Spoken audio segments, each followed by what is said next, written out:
Flex ko lang ang aking cute na bag. Ito ay bigay ng aking customer. Pag nagbibigay siya palagi, lagi talagang branded siya. So, ayan. DKNY na bags.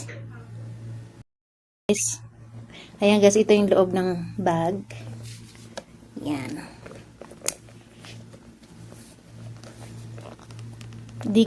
DKNY. Ang cute, no? Bigay lang ng customer ko yan. Kasi kuripot ako, hindi ako bumibili ng mga branded na bags. Tumatanggap lang ako ng mga bigay-bigay. Ayun. So, yung customer ko na yon is, ano na siya, mga nasa 50 plus na siya. Yan. Thank you, madam! Nagkakabag ako ng branded dahil sa'yo. Yung ibang branded na bag na hindi ko na nagagamit, pinamigay ko lang din.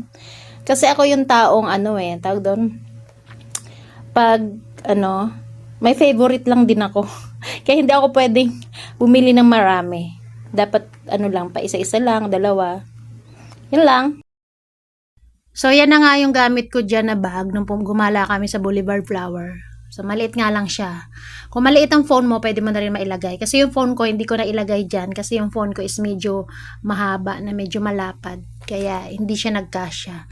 Kaya, nailagay ko lang dyan sa bag is, sum of cash, ATM card, then, may lipstick akong isa, at maliit akong mirror, at maliit na pabango. Tissue.